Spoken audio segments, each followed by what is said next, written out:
Whatever brought you here tonight, whatever's weighing on your heart at this hour, we hope you find comfort and peace in these words. Sometimes the weight we carry feels heaviest. When the world thinks we should be celebrating, tonight, let's find a different kind of rest together. You did everything right. You got the promotion, paid off the student loans, finally afford that apartment with the good neighborhood, and the coffee shop downstairs. Your LinkedIn looks like a success story. Your parents are proud. Your friends ask for career advice. So why are you lying awake at 3 a.m., heart racing, wondering if you're enough?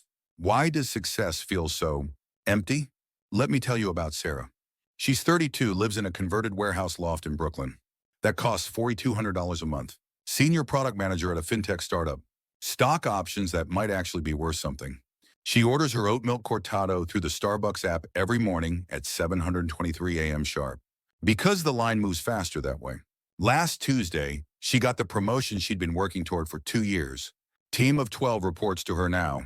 Salary jumped to 6 figures. Posted about it on LinkedIn. Got 247 likes and 31 congratulatory comments. But here's what didn't make it to LinkedIn that same night. She sat on her expensive West Elm couch, Tesla Model 3 keys on the marble countertop, and felt nothing.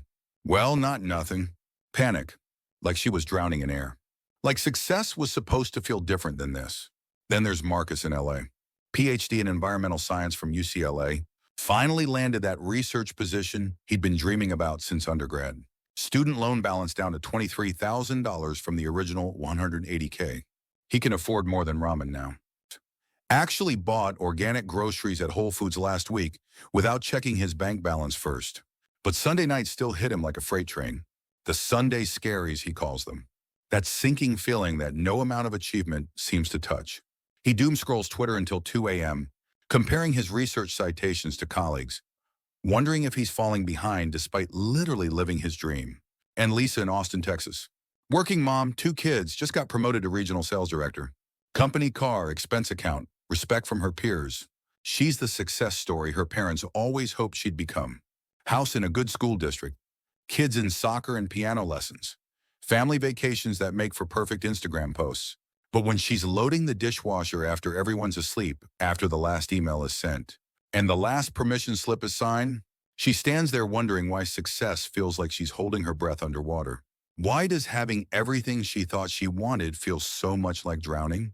Here's what Sarah, Marcus, and Lisa are discovering. Success doesn't silence anxiety. Achievement doesn't cure the ache. You can't earn your way to peace. And if you're listening to this at 3 a.m., checking your phone for the 5th time tonight, you probably know exactly what I'm talking about.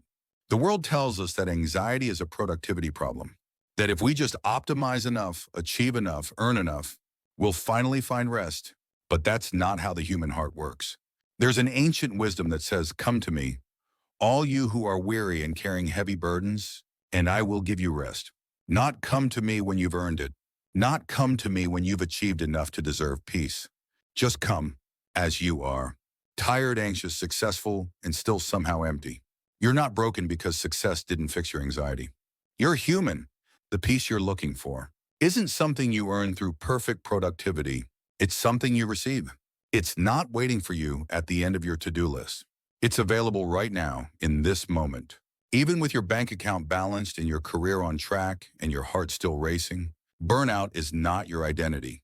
You are not your achievement level. There's a peace the world can't give you because it doesn't come from the world. So what actually does help? What breaks this cycle of successful anxiety? First, let's talk about your phone. I know, but hear me out. That device is engineered to keep your nervous system activated.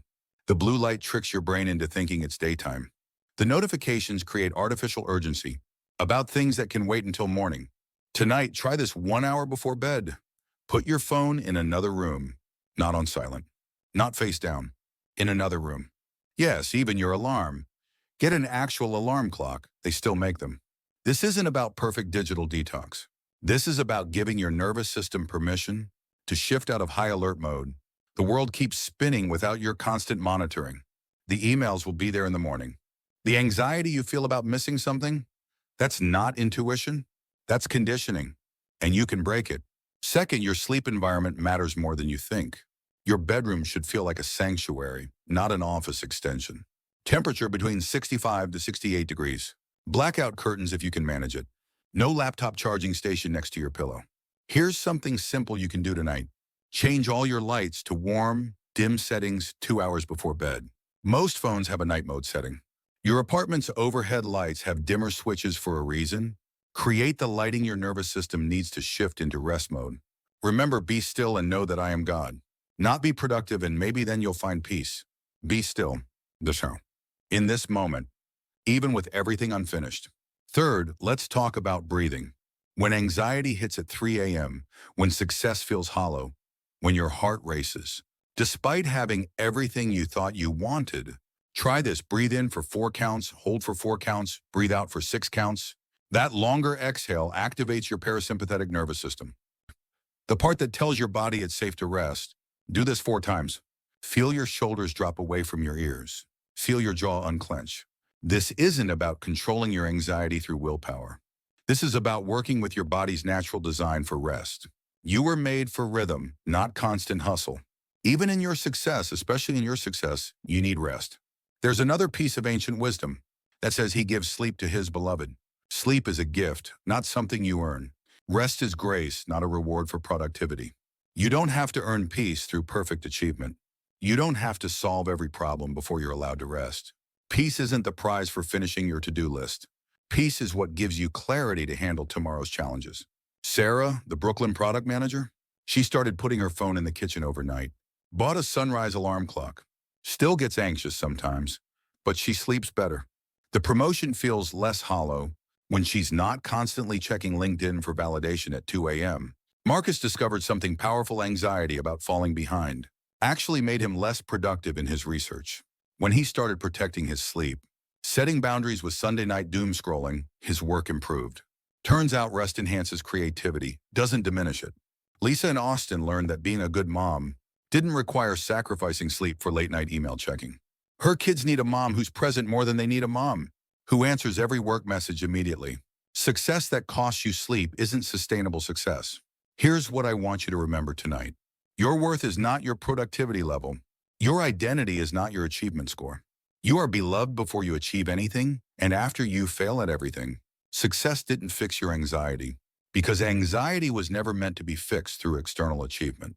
It was meant to drive you to a deeper rest, a peace that doesn't depend on your performance.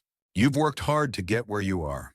You've earned the respect, the salary, the lifestyle, but you don't have to earn peace. Peace is a gift. Rest is grace. Sleep is love in action. Tonight, when you close your laptop and dim the lights, remember, you don't have to solve everything before you sleep. You don't have to earn rest through perfect productivity. You're allowed to be tired and successful at the same time. You're allowed to achieve your dreams and still need comfort. Breathe. You're safe here. Success or no success, you're exactly where you need to be in this moment. If these words brought you some peace tonight, some comfort in the 3 a.m. quiet, would you help us share this message? Hit that like button. Subscribe if you haven't already. Leave a comment about what resonated with you. And share this with someone who might need to hear that success doesn't have to mean sleepless nights. Next week, we'll be talking about why Sunday nights feel like storms and what ancient wisdom says about finding calm before Monday morning. Until then, rest well. You've earned it, not through achievement, but through being human. Sweet dreams.